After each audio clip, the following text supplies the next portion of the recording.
Assalamualaikum warahmatullahi wabarakatuh. Perkenalkan, kami dari kelompok 9 akan mempresentasikan hasil kerja kami, yaitu mengenai peran religius dan bimbingan konseling. Sebelumnya, saya akan memperkenalkan anggota kelompok kami.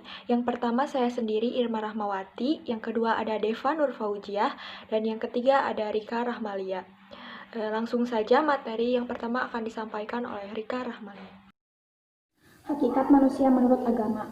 Menurut sifat hakiki, manusia adalah makhluk beragama atau homo religius, yaitu makhluk yang mempunyai fitrah untuk memahami dan menerima nilai-nilai kebenaran yang bersumber dari agama, serta sekaligus menjadikan kebenaran agama itu sebagai rujukan atau referensi sikap dan perilakunya. Dapat dikatakan bahwa manusia merupakan makhluk yang memiliki motif beragama, rasa keagamaan, dan kemampuan untuk memahami serta mengamalkan nilai-nilai agama. Inilah yang membedakan manusia dengan hewan dan juga mengangkat harkat martabatnya atau kemuliaannya di sisi Tuhan. Peranan agama bagi manusia. 1. Untuk memelihara fitrah. Apabila manusia telah bertakwa kepada Tuhan, berarti dia telah memelihara fitrahnya. Otomatis dia akan memperoleh rahmat Allah Subhanahu wa taala. 2. Memelihara jiwa. Agama sangat menghargai harkat dan martabat atau kemuliaan manusia. Agama mengharamkan melakukan penganiayaan baik kepada dirinya sendiri maupun orang lain. 3. Memelihara akal. Karena pentingnya peran akal, maka agama memberi petunjuk kepada manusia untuk mengembangkan dan memeliharanya. Keempat, memelihara keturunan. Agama mengajarkan kepada manusia tentang cara memelihara keturunan atau sistem regenerasi yang suci. Norma agama yang memelihara keturunan itu adalah pernikahan. Selanjutnya, faktor apa sajakah yang menyebabkan perilaku menyimpang? Yang pertama, tentu kurangnya tertanam jiwa agama tiap-tiap orang dalam masyarakat. Yang kedua, keadaan masyarakat yang kurang stabil, baik dari segi ekonomi, politik, maupun sosial. Yang ketiga, suasana rumah tangga yang kurang baik. Yang keempat, kurangnya bimbingan dan penyuluhan atau konseling bagi anak-anak maupun remaja. Yang kelima, diperkenalkannya secara populer alat anti hamil. Yang selanjutnya, pendidikan formal tidak dilaksanakan dengan semestinya. Selanjutnya, pendapat para ahli bagi kesehatan mental.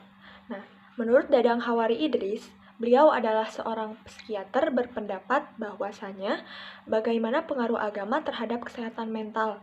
Beliau mengemukakan bahwa dari sejumlah penelitian, para ahli dapat disimpulkan komitmen agama dapat mencegah dan melindungi seseorang dari penyakit, meningkatkan kemampuan dalam mengatasi penyakit dan mempercepat pemulihan penyakit.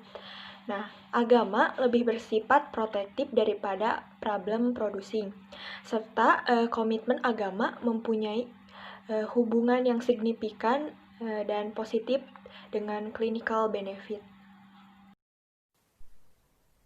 Persyaratan bagi seorang konselor.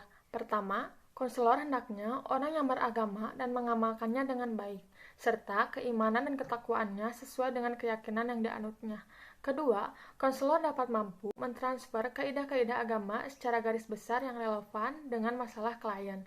Dan yang terakhir, konselor juga harus benar-benar memperhatikan dan menghormati agama klien. Jadi, kesimpulannya bahwa layanan bimbingan dan konseling merupakan bagian integral dari pendidikan landasan religius. Dalam bimbingan dan konseling, landasan religius merupakan dasar yang paling penting yang harus dipahami secara menyeluruh dan komprehensif bagi konselor. Karena, seorang konselor tidak hanya sekedar menuangkan pengetahuannya ke otak atau pengarahan kecakapannya saja, tetapi agama juga penting untuk mengembangkan moral, tingkah laku, serta sikap peserta didik yang sesuai dengan agamanya. Landasan religius harus diupayakan seoptimal mungkin dalam pelaksanaan bimbingan dan konseling di sekolah.